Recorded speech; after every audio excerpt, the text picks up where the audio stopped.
बिस्मिल्लाहिर्रहमानिर्रहीम। अस्सलाम वालेकुम नाजरीन, मैं हूँ साकिब बशीर। नाजरीन, नूर मुकद्दम कत्ल केस से मुतल्लिक इस्लामाबाद हाई कोर्ट से एक और बड़ी ख़बर कि जो शौकत अली मुकद्दम है, जो मुद्दई मुकदमा है इस केस में, उन्होंने 11 मुल्ज़मान के ख़िलाफ़ अपील फ़ाइल कर दी है। उनमें से जो 9 मुल्ज़मान हैं उन मुल्ज़मान की एक्विटल हुई है, उन मुल्ज़मान को बरी किया गया है इस केस में। और 2 जो मुल्ज़मान हैं जान मोहम्मद और इफ्तिखार, उनको भी मुख्तलिफ़ दफ़ात जो हैं उनमें सज़ा नहीं दी गई। तो जो इससे कबल ज़ाहिर ज़ाकिर जाफ़र, जान मोहम्मद और इफ्तिखार, उनकी जो एनहांसमेंट की जो अपील थी वो अलग है। और इसमें जिन दफ़ात के तहत जान मोहम्मद इफ्तिखार को सज़ा नहीं दी गई उसमें डाला गया है कि उनको उसमें भी सज़ा दी जाए। एनहांसमेंट अलग है और इनमें भी सज़ा दी जाए। और इसके अलावा 9 जो मुल्ज़मान हैं दीगर, उनको सज़ा जो है वो दी जाए। वो बरी होना, एक्विटल उनकी नहीं बनती थी कानून की नज़र में। और ये अपील जो है वो इस्लामाबाद हाई कोर्ट में दायर कर दी गई है। इन जो मुल्ज़मान हैं ज़ाहिर ज़ाकिर जाफ़र, असमत आदम, जमील अहमद, ताहिर ज़हूर, उनकी पूरी टीम, जो दलीप कुमार, वामिक रियाज, समर अब्बास, अब्दुल हक, अमजद महमूद, ये सारे लोग जो है वो इसमें शामिल हैं, इफ्तिखार और जमील भी। तो उनके बारे में ये कहा गया है कि उनकी सज़ा जो जिन दफ़ात के तहत नहीं दी गई उन दफ़ात के तहत भी सज़ा उनको दी जाए, ये कहा गया है। अब जो इसमें अपील फ़ाइल हुई है वो मैं आपके सामने रख देता हूँ। शाह खावर और उनकी टीम जो है, जो ट्रायल कोर्ट में उनकी टीम थी, वही टीम जो है वो ऊपर इस्लामाबाद हाई कोर्ट में उनका केस जो है वो लड़ेगी। अब आते हैं कि इसमें जो पिटीशन, जो इसमें सारा जो अपील फ़ाइल की गई है, इसमें कहा गया है, एक तो शुरू से ही उन्होंने अपनी जो सारा मुद्दा जो है FIR का, उसमें सर्कमस्टांसेस से जितनी भी चीज़ें थी उनको रीप्रोड्यूस किया है। फिर 24 जुलाई की जो स्टेटमेंट थी उसमें दीगर मुल्ज़मान को रखा गया था। 8 अगस्त की जो स्टेटमेंट थी उसमें जो जिन मुल्ज़मान को शामिल किया गया था, मतलब मुख्तलिफ 20 जुलाई को पहली गिरफ़्तारी हुई, फिर 24 को हुई, फिर जो है वो 8 अगस्त को जो सप्लीमेंट्री स्टेटमेंट्स आती रहीं, गिरफ़्तारियाँ होती रहीं, उनको जो है वो रीप्रोड्यूस किया गया है। तो ये कहा गया है जो अब मुद्दई मुकदमा है कि इन सारों की इन्वॉल्वमेंट जो है वो बनती है। और इन इन्वॉल्वमेंट को जो क्राइम था इसको ट्रायल कोर्ट ने इग्नोर किया है।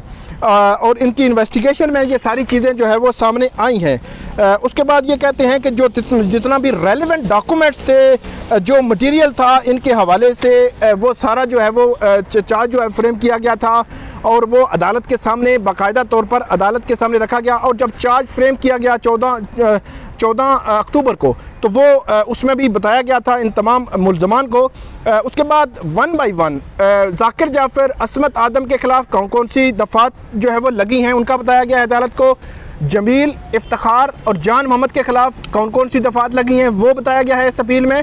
और उसके बाद थेरेपी वर्क के जितने लोग हैं उनकी दफ़ात को इसमें रीप्रोड्यूस किया गया है कि किस मुल्ज़म पर कौन सी दफ़ा जो है वो लगाई गई है। उसके बाद ये कहते हैं कि जो 342 की स्टेटमेंट का भी जिक्र किया है कि तमाम जो मुल्ज़मान जो है वो इसमें बरी किए गए, या जो जान मोहम्मद और इफ्तिखार को जो सज़ा नहीं दी गई, उनका ये कहना है कि ये इनके जो सज़ा जो है उनकी बनती थी, एक्विटल नहीं बनती थी। ग्राउंड्स क्या हैं? ग्राउंड्स ये लेते हैं कि जो ट्रायल कोर्ट ने इनको जो कानून के मुताबिक इनको नहीं देखा, जो बरी किया गया है कानून की नज़र में ये बरी करना दुरुस्त नहीं है और जान मोहम्मद इफ्तिखार की सज़ा भी बनती है।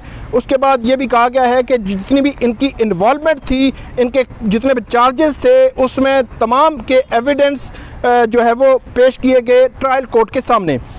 उसके बाद ये कहते हैं कि जो फाइंडिंग्स हैं, जो रीजंस दी गई हैं ट्रायल कोर्ट की जानिब से, जो वो सफिशेंट नहीं है कि ये कहा जाए कि वो उनकी सज़ा जो है वो, उनको एक्विटल जो है वो बनती थी, उनको बरी करना जो है वो ठीक था।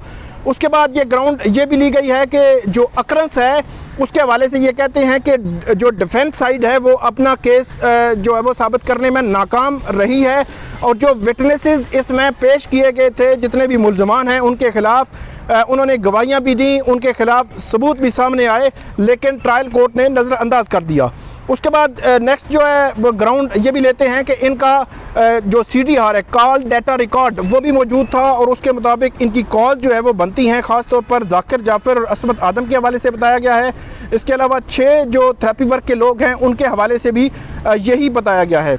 उसके बाद ये कहते हैं कि जो अनयूजुअल कॉल्स थी वो मौजूद थी मर्डर टाइम के जो वक़्त, और वो जो रिस्पोंडेंट्स हैं इसमें उनके आपस में कॉज थी, मतलब जाकिर जाफ़र, असमत आदम या इफ्तिखार इनकी या ताहिर ज़हूर इनकी अपने अनयूजुअल कॉज थी, और वो जो कॉज जो है वो उनको इग्नोर किया है ट्रायल कोर्ट ने। उसके बाद ये भी कहा है कि जो इस्लामाबाद हाई कोर्ट थी उसने असमत आदम और जाकिर जाफ़र है उसकी जो ज़मानत थी वो उन्होंने डिसमिस कर दी थी और ज़मानत नहीं दी थी। उसके बाद सुप्रीम कोर्ट से उनके जो असमत आदम की ज़मानत हुई, और वो भी ज़मानत हुई थी उनकी खातून होने की बिनाद पर, जो सुप्रीम कोर्ट ने ज़मानत दायर की थी, और जो जाकिर जाफ़र है उसकी ज़मानत की दरख्वास्त वापस ले ली गई थी।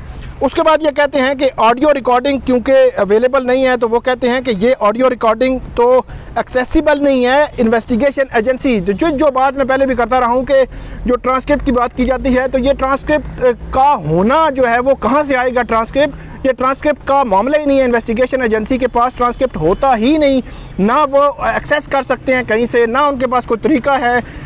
तो मेरा ख्याल ये है कि जो CDR वाला जो मामला है इसको फिर क्लोज़ कर देना चाहिए। अगर ये समझते हैं कि उसका ट्रांसक्रिप्ट होगा तो तब फैसला होना है, तो ट्रांसक्रिप्ट तो डेफिनेटली कहीं पे भी नहीं होगा, ना इन्वेस्टिगेशन एजेंसी में है के पास होता है। तो यही बात इसमें भी एक ग्राउंड ली गई है।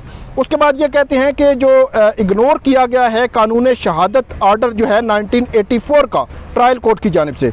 उसके बाद ये कहा गया है कि जो रीजनिंग है ट्रायल कोर्ट की, जो लोगों को इसमें बरी करने के हवाले से और 2 को सज़ा ना देने के हवाले से, वो रीजनिंग भी सेल्फ कंट्राडिक्टरी है। उसके बाद ये कहते हैं कि ट्रायल कोर्ट ने जजमेंट में उसमें जो जितनी भी रीजनिंग दी है इनकी इन्वॉल्वमेंट ना होने के हवाले से, हालांकि इनकी इन्वॉल्वमेंट थी और वो कहते हैं कि ये सज़ा उनकी बनती थी, ये कहा है जो मुद्दई मुकदमा के वकील हैं उनकी जानिब से जो अपील फाइल की गई है। उसके बाद ये कहते हैं कि जो प्रोसिक्यूशन ने जो केस जो है वो साबित किया, रेलिवेंट चार्जेस जो थे साबित किए, गवाह थे, सबूत थे, जो डिजिटल एविडेंस था वो सारा जो है वो अदालत के सामने रखा। इसलिए अब उन्होंने ये कहा है कि 24 फरवरी की जो एडिशनल सेशन जज अता रबानी की जो फ़ैसला था, उस फैसले को कलअदम करार देकर 9 मुल्ज़मान जिनको जो बरी किया गया है, उन मुल्ज़मान की बरियत जो है वो ख़त्म की जाए, उनको सज़ा दी जाए जो दफ़ात उन पर लगी हुई हैं।